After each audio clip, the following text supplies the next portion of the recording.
Well, hi again, everyone. I'm Mitchell Hadley, author of Darkness in Primetime: How Classic Era TV Foresaw Modern Society's Descent into Hell. Today, I thought I'd spend a minute talking about an area that we haven't discussed in these videos previously, and that's the role of the blacklist. Now, you're probably familiar with the time in the 1950s when many actors, producers, directors, and writers were prevented from working in Hollywood because of alleged ties to the Communist Party in the United States. Some of them were out of work completely, others had to head over to Europe to find gainful employment, still others had to agree to become friendly witnesses with the House Un-American Activities Committee. Does this have anything to do with some of the shows that I've discussed in Darkness in Prime Time? Well, you bet. A lot of the actors that we see in starring roles, actors like Lee J. Cobb, Jeff Corey, Sterling Hayden, and Sam Wanamaker, were victims of the blacklist. They either found themselves out of work altogether, or in the case of an actor like Cobb, they had to agree to become informants, something that dogged Cobb's performance not only in the work we look at, Darkness at Noon, but throughout the rest of his career.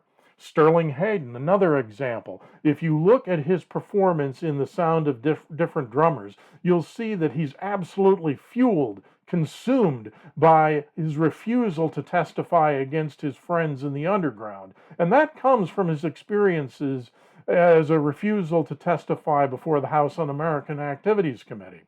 So definitely we can say that the performances in many of these plays are influenced by the blacklist. So, however, are the scripts. If you look at the producers of 1984 and Obit, writers of some of these episodes like Rod Serling, Meyer Dolinsky, and Felix Jackson, they point specifically to the blacklist as an undercurrent of the message that they're trying to get across.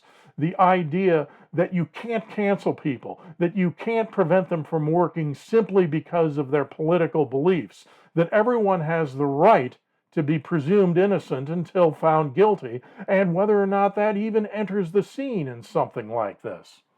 You might think that that ended with the end of the blacklist and down the line the end of the Cold War, but you'd be wrong. We still see it today. We see it in what we now call cancel culture, where many actors find it difficult to work in Hollywood because they have conservative political beliefs.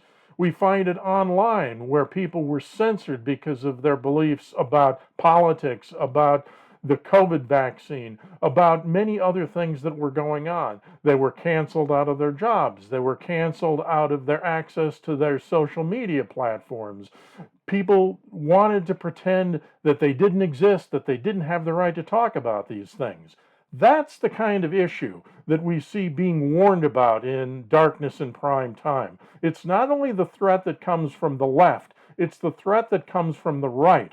And it is essential that we remember the most important thing about America's founding, about what we stand for, is the freedom of speech, the freedom of expression. That's the message that we can find in many of these shows, and it's a message that's as important today as it ever was back in the 50s and 60s. Well, I thank you for joining me today. I hope that you'll be with us for our next video when we take a look behind the scenes at some of the programs that make up Darkness in Prime Time. And until then, I'm Mitchell Hadley, and I hope we'll talk to you soon. Thank you.